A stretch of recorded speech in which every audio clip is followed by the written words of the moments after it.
Saturday, October 19th, 11:13 a.m. Hi, Miss Barnes. It's Ryan. You know what? I've been an adult for a long while now, so I'm going to call you Angela, okay? And if you don't like being called Angela, then for God's sake, return a phone call and just tell me not to call you Angela. And Edie, if you hear this, well, I don't know what to say. I'm enduring a fatal dose of the silent treatment. I'm stranded here in an empty white void surrounded by floodwater.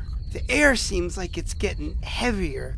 It's thicker today, dense and suffocating. If you're outside and you hold your hand out far enough away, the fog just erases it. Excuse me. Oh, that's still going on. And, I don't think I mentioned it before, but I've been having to ration the food. I only made one grocery run, and that was, geez, how many days ago? Since I've been sick, my appetite's been off, so yay, silver lining. But this food's not gonna last forever. I need to get the hell out of here. To pass the time, I've been looking through some of those books up in the attic.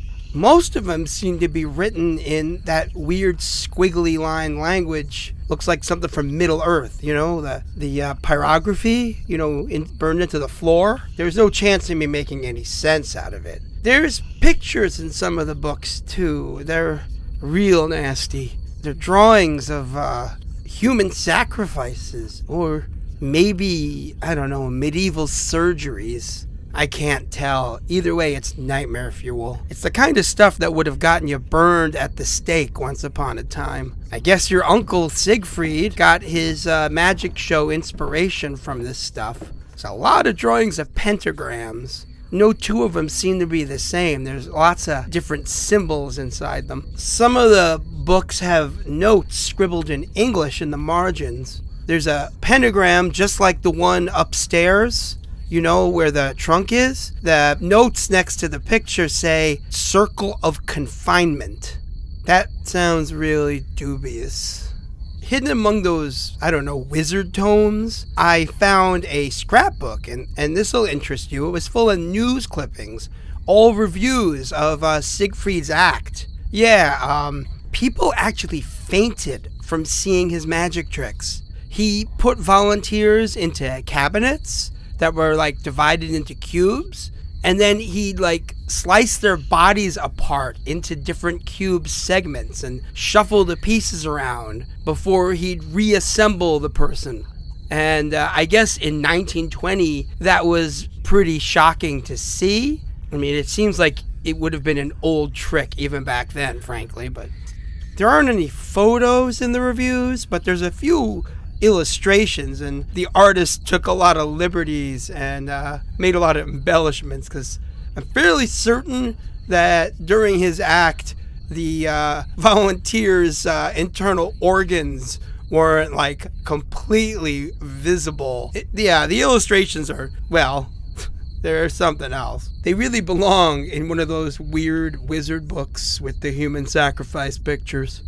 Sometimes while I'm reading through all that old stuff up in the attic by candlelight, I'll feel a chill, and the hair in the back of my neck will stand up, and then I'll hear a creaking noise, like a board or a rafter shifting under the weight of a moving body. But I'm up there alone, and the sound always seems to be coming from under that trunk. It's like there's a kind of weird pressure up in the attic lately. It feels like my ears are always on the verge of popping.